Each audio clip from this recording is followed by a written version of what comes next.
So, the original monad, the circle, and someone was asking me about that the other day. That's a symbol that's there. That's a 2 or 3 hour lecture just on the circle, because it's there in everything. It's the all-seeing eye. But in this case, I want to show you a very particular metaphor that this circle, called the monad by the Pythagoreans, it's also a symbol for the torus.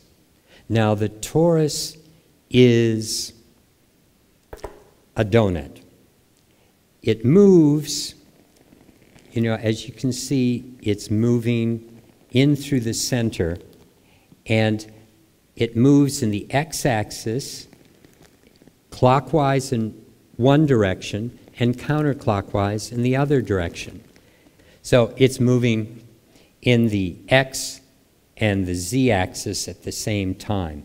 So what that means, it's curving here, moves in, it spins clockwise and counterclockwise in the other axis, and then it's spiraling through the center in one direction, coming out in the other direction. So it's got 6 different spirals all happening at the same time, which is why it's the most stable form in existence. It's why you can blow a smoke ring out that's made out of nothingness and it holds its shape. And so this is the shape that is working with the galaxy. They call it a black hole when it's moving everything in toward the center. And on the outside, on the opposite side, it's a white hole because energy is coming out. And we have so-called black holes in the universe, some of them that are pulling in a tremendous amount of energy, and others that are putting out energy. It's moving energy from one dimension to another. This is the way the energy goes around the planet. This is the way the energy goes around the aura. Through each chakra, through all the mini chakras, it's working like this. Every single atom of creation has electrons that are probability fields of energy moving around it that are moving in this toroidal pattern. And the exciting thing is when you take a pendulum and you're spinning it, you're starting to create that toroidal flow. You create a flow of energy that's moving down and out, comes back for reference, comes back into itself. You're the nexus point of the creative force, the pattern of universal energy. When you add your intent into that, you are starting to create a force that can go out as far as you want to push it out there, because you're a divine being that has that ability to connect. Some people do it so naturally they don't even think about it, and that's really a wonderful way to do it. And that's what's happening in playing with this energy, starting the vortex flow, starting that energy moving, and then couple it with your love. Always works best when it's for the good of all. When it's really being of service. That's when you get tremendous effects. So, working with that toroidal flow is, as I said, it goes around the planet, it goes around human beings. Now, with that flow around, here we're showing the electromagnetic field that's actually produced by the heart. The heart produces the biggest part of the aura around the body, the electromagnetic field that we can measure. Now, men have a tendency to move energy from their feet up, so they're often more mental and more, kind of out there. Women have a tendency to move energy down more connected to their feelings, more connected to their heart, connected to earth. And so it's a good balance when we work together. But sometimes I know it's challenging, when women say, tell me what you're feeling. And a man goes, well, let me think about it. And he says, no, you're not supposed to think about it. You're supposed to feel it. And it's just that we're moving energy in a different way. So we need help to be, bring it back into our hearts and get in touch down here and not just work from up here. So, the Russian scientist, Dr. Dmitriev, a few years ago now, observed that there was a major increase in plasma on the sun, which means a lot more solar output, a lot more energy.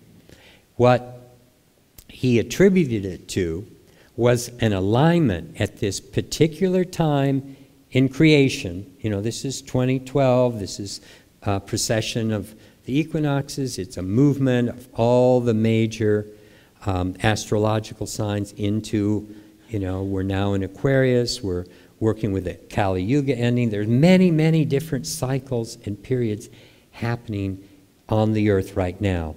The planet itself, Mother Earth, is going through an initiation. It's something she was denied 50,000 years ago, and she's going through it now with or without us. But we really need to keep pace with that energy increase.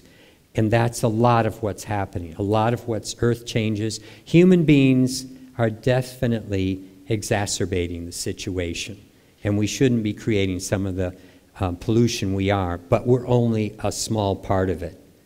Earth Mother is going through her own changes. The time and what's going on with things like solar radiation increasing. There are other things going on that NASA is measuring. They have a project Themis that's been going on for a decade and a half at least. And what they have been finding is the electromagnetic field around the planet is expanding. That means this is the protection that has shielded us for eons from cosmic radiation, solar radiation. It's getting thinner. It's getting expanded. So more radiation is coming in. That means more is being taken into our body from cosmic and solar energy than ever before. So it's transforming the human being. I mean, there is another scientist in Germany who has drawn comparisons to solar flares and shifts in consciousness on the planet at those times. I mean, there are tremendous correlations between what goes on energetically with the sun and with consciousness on the planet. And so there's a lot shifting right now because of all this energy coming in. Okay. So the European Space Agency detected a 15% drop. They are a group that put up 3 satellites in November of 2013. And in a 6-month period, they saw places on the planet drop 15% in their magnetic field. And so what that portends is that a magnetic pole reversal is possibly imminent. Something that we thought was maybe thousands of years off is now looking like it could be happening literally within our lifetime. Now, magnetic pole reversal doesn't mean things are going to fly off the Earth or the Earth's going to flip upside down. What it does mean is that the magnetic field, again, is going to do very strange things, get stronger in some places, weaker in other places. It's moving towards Siberia at a rate of about 60 miles a year, I believe. And it's going to mean more energy coming into our bodies, and people are going to react to that energy in the way people react to things when they get prodded. They're going to often go to the places that are blockages within their being. That's what's going to explode. The difficulties may become more intense because that's what we have to work through. It really comes down to the only place you can ride this level of energy from is your core, from your heart center. Another thing that this is adding to are what we call climate change. It's as I said a few minutes ago, it's not just human beings, but the planet itself and what's going on with the electromagnetic field, what's going on with the increased solar radiation. And this is a picture of a red sky because it also, this situation portends a potential electric grid collapse. In 1859, there was an event called the Carrington event where this astrologer witnessed a solar flare on the sun, and a short time later, the only thing we had on the planet at that time, as far as electrical, we had telegraph wires.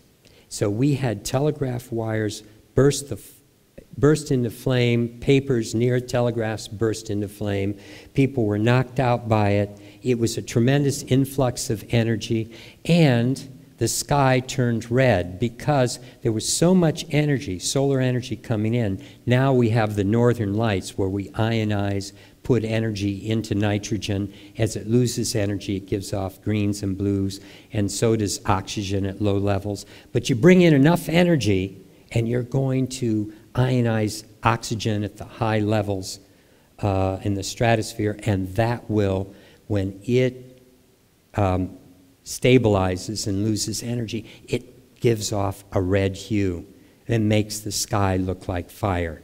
So some of the prophecies and things talking about that, you know, maybe this is what they're referring to, because if we were to have that kind of influx of energy today, which is easier now because the electromagnetic field is expanded, there's more potential of coming from the sun, that kind of solar flare would knock out all this communication, all the electric, you know, motors. We'd lose electricity for years because we don't have enough transformers in backstock. They don't stock those things. They make them to order. So we have interesting potential. Again, the only place to ride it is from our core. But the point is that to create change, it takes an energy input. And so here we have ice, solid, you add energy, heat, it turns it to water, you add more energy, you turn it to steam. So bringing energy in is the only way to transform this reality. In Genesis, God created man in his own image, and of course, you know, right there at the top above the 2D, that's the image of God for the 2D being. And for us, the human being, we've done the same thing from our 3D perspective, but really, to create in the image of God is to work with the patterns, the rhythms, the cycles of sacred geometry. Everything is reflecting that connection, and when we create things in resonance with the way creation works, we can work with that energy and bring it in. And that's what I've been doing for the last 40 years now, working with sacred geometry and consciousness. So this is a picture of a three-dimensional form called Metatron's Cube.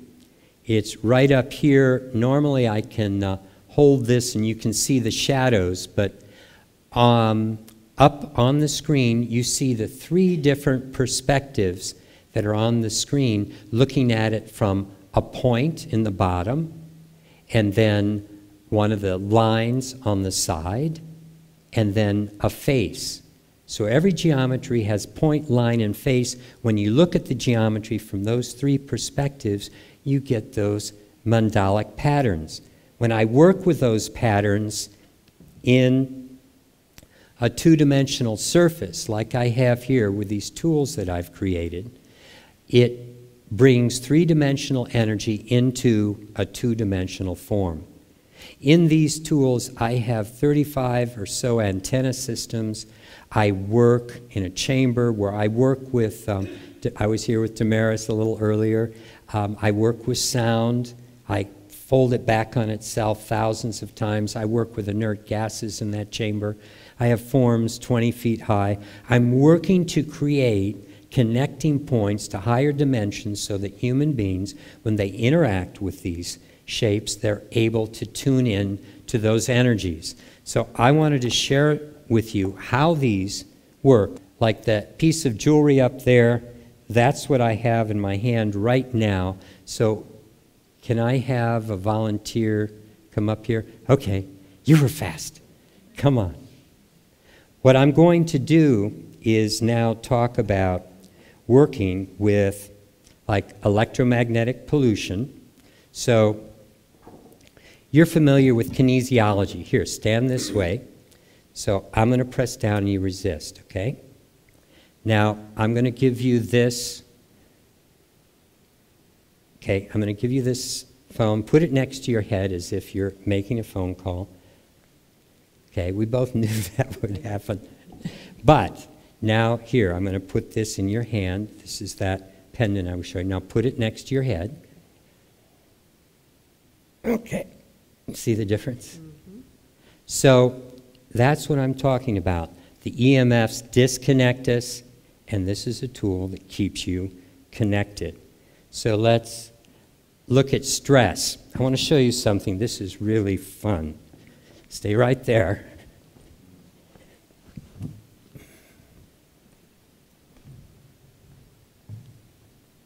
Okay. All right. Now be strong. Did you see what I did to weaken you? I looked at that chair. That's it. I've messed all of you up just because when you go into a room and it's messy or it's out of order or it looks like it's going to fall, it's like, look, just feel your body. And even though you know that's what the trick is, it's like you just can't avoid it. It's stress. So here, put this in your hand. And now, okay, it doesn't bother you anymore. And that's for the rest of you. I'll just put it back. So, it's amazing, all the things, when we're going down the street, our reality is projected out and it comes back on us. So negative emotions, think of something that makes you unhappy or sad. Do you have that thought? Okay. That's what goes on with that. Here, hang on to this. Okay, with that same thought. Okay. So what happens is you start to have those thoughts come in less and less and less and control your life because they don't weaken you anymore. And when you're weakened, you don't think clearly. When you're weakened, you're disconnected from your source of power. That's where you create from, the higher aspects of your being. And when we aren't coming from that place, we aren't creative. We aren't loving. We aren't present. We aren't able to do the things we want to do in this world. And this is a tool that supports that process. I think I have to get it up here. It doesn't. Okay, well, judgments. We won't do judgments right now, but toxins. I don't have any toxins to give you. I could try sugar or saccharin if anyone has a packet. But, you know, the point is, I often do that, and then people get strong. Even you could hold a saccharin. I'm not going to pour it into your mouth. But yeah, even that, you would find that you get strong, because not that you can then go out and eat it, but it's like, again, what I said earlier. When you take these things into your body, their effect is they disconnect you. The EMFs, the white noise, it disconnects us. And to be connected, that's what's happening here. You're just connecting. So the potential is to be able to use your full potential. So thank you. Thank you.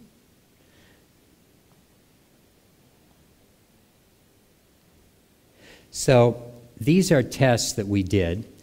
We did a double-blind test, and we were working with many, many, many subjects and found that what you see on the top level there is where someone has these breaks in their energetic field, and 5 minutes of holding on to one of these forms, everything came into an energetic, solid field around them.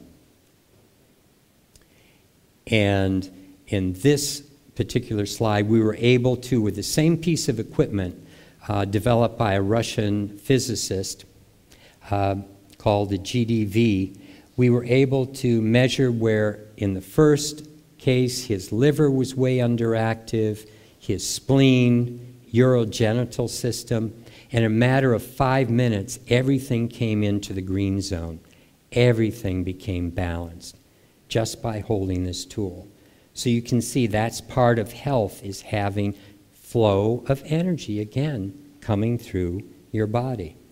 And in this slide, we were looking at the energy centers in the body, first one being very off.